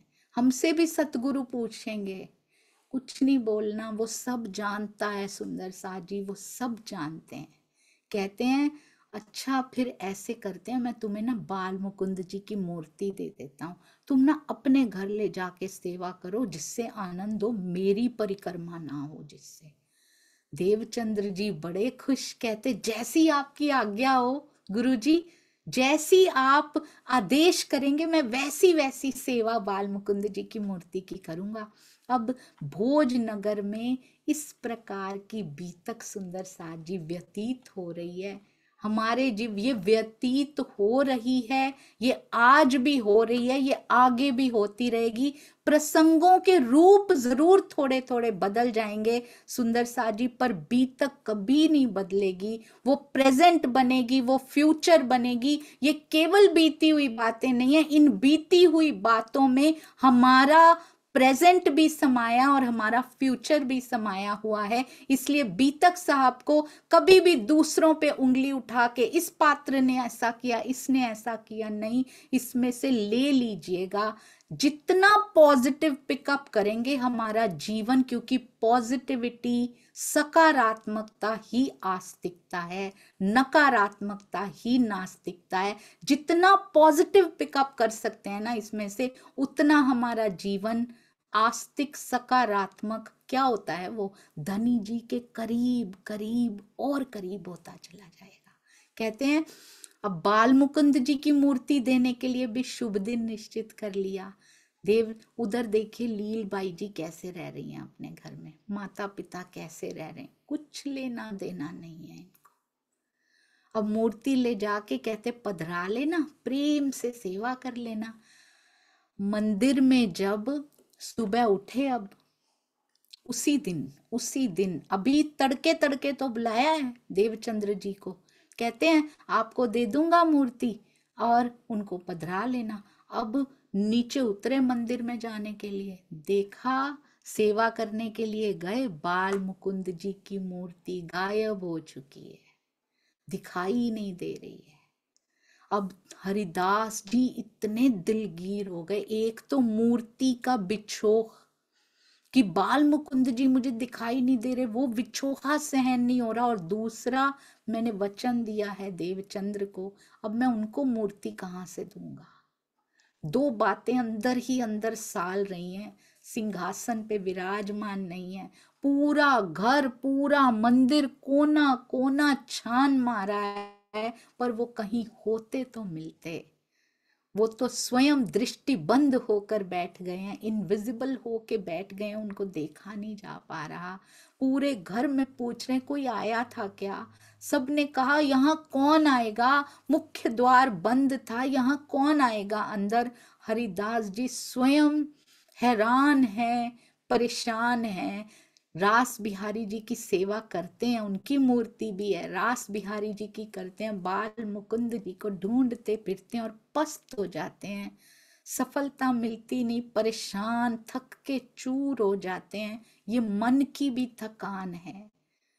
देवचंद्र जी को संदेशा भेजा जाता है, उस समय देवचंद्र जी को वापस भेज दिया था, अभी अपने घर जाओ मूर्ति लेने आ जाना। देवचंद्र जी को संदेश भेजते हैं, आ जाइए। देवचंद्र जी आ पहुंचते हैं, उनको तो सुबह आना ही था, वैसे भी आ जाते हैं। वो भी बहुत दुखी होते हैं। पता है ये कैसा दुख है? परमहंस राम रतन दास महाराज जी की बीतक में आता है, ऋषि मुख पर्वत पे जाते हैं, वहां ऋषि हैं, उनकी आवाजें आ रही हैं, सुनाई दे रही हैं, आभास है, बत्ती में से धुआं निकल रहा है, पर सामने नहीं आ रहे। चहलकदमी की आवाजें भी हैं पर नहीं आ रहे।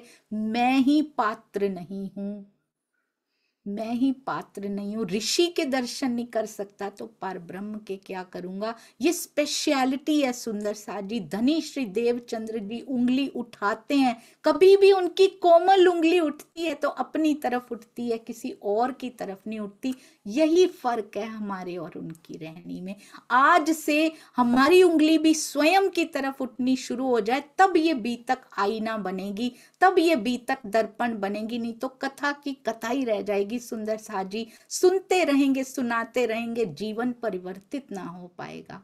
अब हरिदास जी को सांत्वना दे रहे हैं, गुरु जी आप चिंतित ना होइए, मुझसे ही भूल हुई होगी, जो बाल मुकुंद जी हमें दिखाई नहीं दे रहे, यहाँ से चले गए हैं।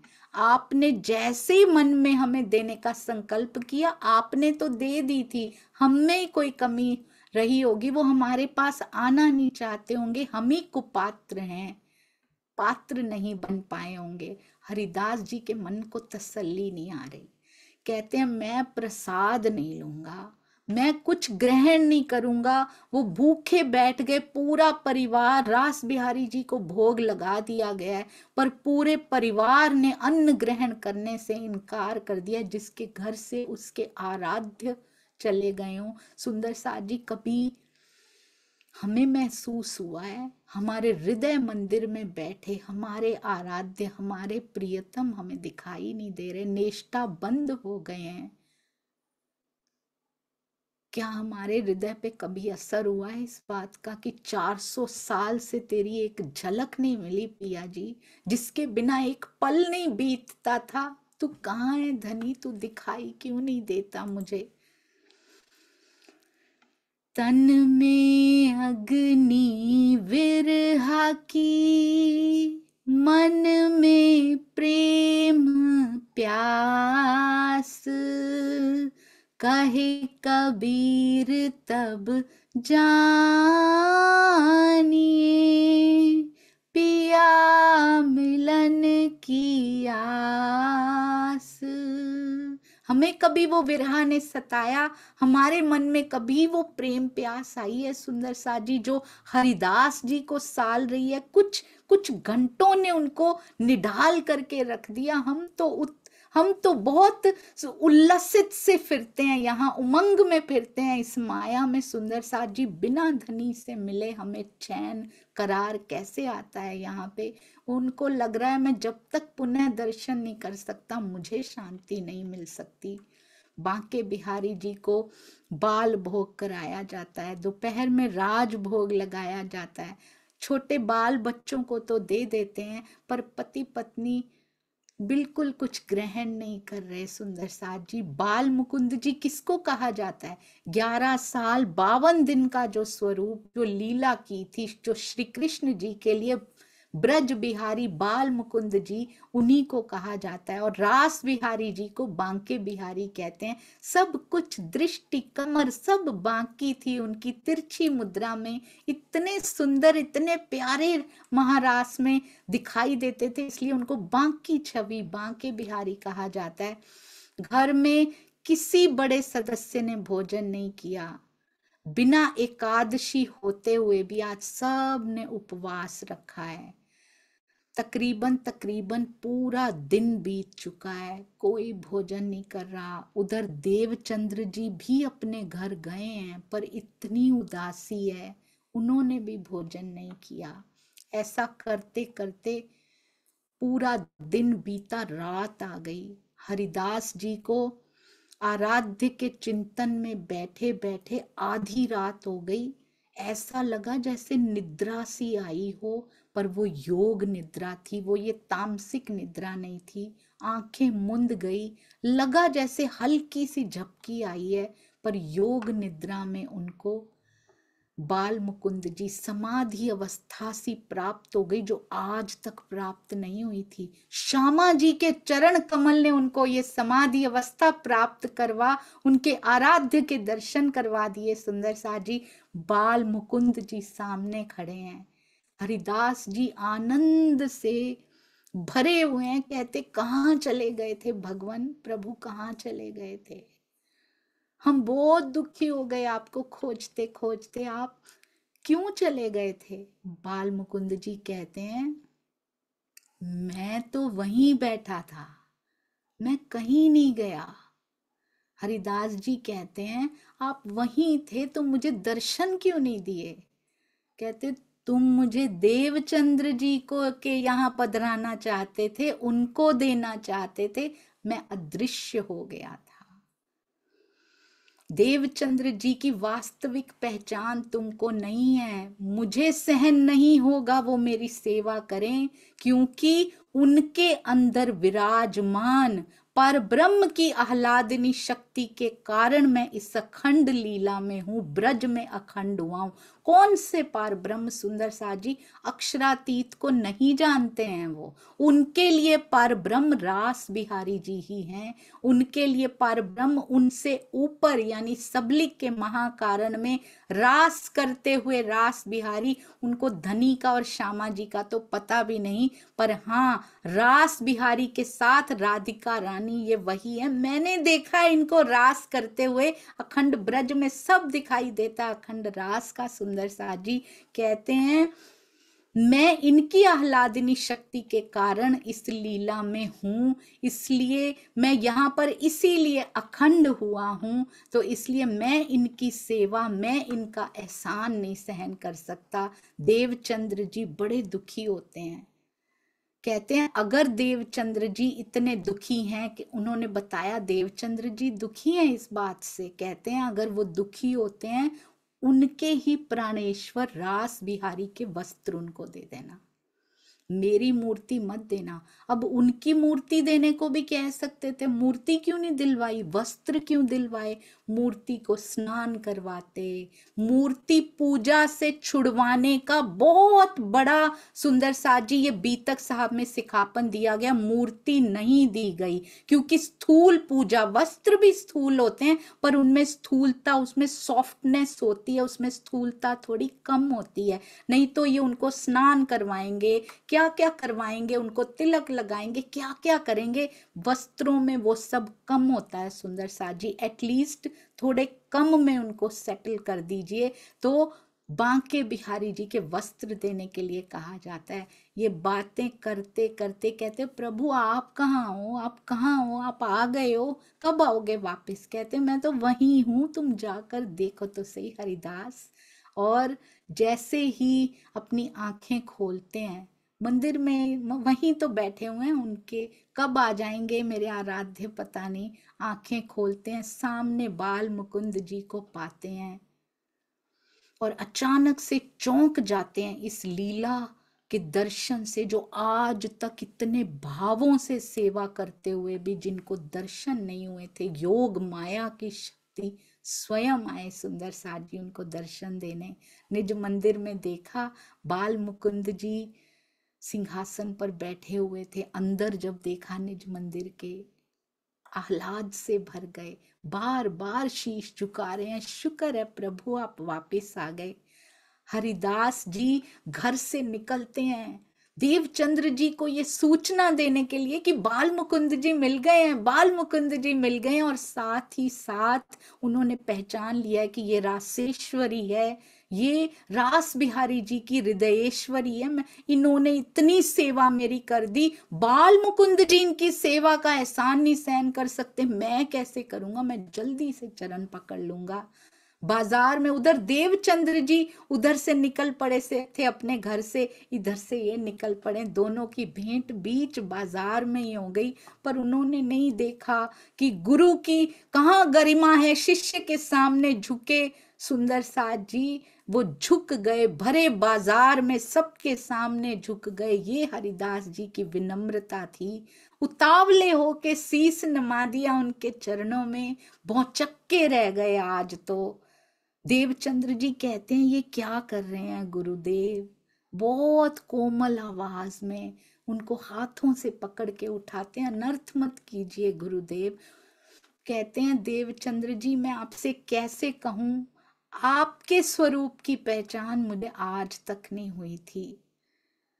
मैं आज तक सेवा करता आया दोनों स्वरूपों की, बांके बिहारी और बाल मुकुंद जी की, पर मुझे आज तक कभी दर्शन नहीं हुए। मुझे बाल मुकुंद जी ने प्रत्यक्ष दर्शन दिए हैं, वहीं खड़े होके बातें कर रहे हैं, ये भी नहीं कि मंदिर ले चलें। इतना उल्लास है हृदय में। कहते हैं उन्होंने मुझे बताया है कि मुझे देवचंद्र जी के स्वरूप की पहचान नहीं है, आपके अंदर तो रास बिहारी श्री कृष्ण जी की आह्लादनी शक्ति है, आप रासेश्वरी राधिका रानी हैं। और उन्होंने कहा है विशेष रूप से कि देवचंद्र जी को मेरी मूर्ति मत देना, मैं सेवा नहीं करवा सकता, अगर वो दुखी होते हैं तो बांके बिहारी के वस्त्रों की सेवा दे देना। तब देवचंद्र जी ने पूछा बाल मुकुंद जी की मूर्ति मिल गई गुरुदेव? हरिदास जी ने कहा आओ ना तुम्हें दर्शन कराते हैं। दोनों जने बड़े खुशहाल। क्यों खुशहाल हैं हरिदास जी? इसलिए खुशहाल, अपने इष्ट के दर्शन हो गए, मूर्ति वापस आ गई। देवचंद्र जी इसलिए खुशहाल कि मैं रासेश्वरी, मैं राधिका रानी, मैं बांके बिहारी की प्राणेश्वरी हूं। वो अपनी पहचान पाकर यहाँ सेकंड चरण पे पहुंच चुके हैं। सिपाही से कहाँ पहुंच गए सुंदर साथ जी, अब रास बिहारी जी को अपना इष्ट मानेंगे। बहुत सुंदर सुंदर साथ जी दोनों अपनी खुशहाली मन में लेके आगे बढ़ रहे हैं। दोनों ने दर्शन किया और भोजन ग्रहण किया। भोजन नहीं किया था तब से सारे परिवार के बड़े सदस्यों ने, छोटों ने, सब ने भोजन खाया। भोजनगर में इतनी सुंदर सुंदर घटनाएं होती रहीं, बीतक साहब में सारी नहीं लिखी गई हैं, बड़ी गरिमा वाली घटनाओं को स्थान दिया गया है इसमें। देवचंद्र जी को बांके बिहारी जी के वस्त्र की सेवा मिल चुकी है। आदर पूर्वक शीश पे सुंदर साथ जी जैसे ब्रह्मवाणी को लाते हैं हम, उनके लिए अभी अभी मिली उनकी पहचान। जितनी राज्य अभी देना चाहते अपने शीश पे चढ़ाकर, सिर चढ़ाकर, आदर पूर्वक सिर चढ़ाए के लाए अपने घर में। स्वच्छ से स्वच्छ स्थान का चयन करते हैं, सिंहासन सेज सब सजा दी है, अलग से स्वच्छ बर्तन रख दिए, इसमें आरोगाया करूंगा। बांके बिहारी के वस्त्रों को सिंहासन सेज पे पधरा दिया गया है। अति सुंदर सेवाओं में लगे हैं देवचंद्र जी। बांके बिहारी के वस्त्रों की सेवा, उनके बर्तनों को मांजने धोने की सेवा, उनके लिए भोग बनाने की सेवा, उनके लिए जल लाने की सेवा, सब। और जल लाने की सेवा भी, जमुना जी से जल भर के लाने की सेवा भी राधिका रानी ने खुद ही ले ली है। अपनी पत्नी तक को नहीं लाने देते। छाया भी पड़ जाती है ना, किसी पक्षी की छाया भी पड़ जाती है, अशुद्ध मान के फिर जल लेकर आते हैं सुंदर साथ जी। कैसे ढक ढक के पलोस पलोस के अंगना ध्यान से जल को ला रही हैं श्यामा जी, बड़े ही विचार पूर्वक, यानी सोच समझ के क्या भोग बनाया जाए। भाव हरिदास जी से निष्ठा बंदगी जो उन्होंने सीखी है, नए नए सेवा के नित नए श्रृंगार कराते हैं उनको। कैसे सेवा करूं, गर्मी में, ठंड में, बारिश में। चावल, दाल, मूंग, घी, खांड, जितना बेस्ट हो सकता है सेवा के लिए इकट्ठा करते हैं सुंदर साथ जी।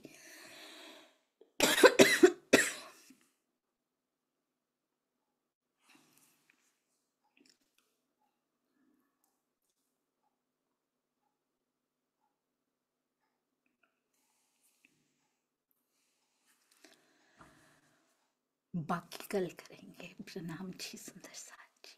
बोलो श्री प्राणनाथ प्यारे की जय। बोलो श्री सतगुरु महाराज की जय। प्रणाम जी सुंदर साथ जी। किसी भी प्रकार की कोई भी त्रुटि होती हो तो कृपया मुझे छोटी सी अंगना जान के क्षमा कीजिएगा।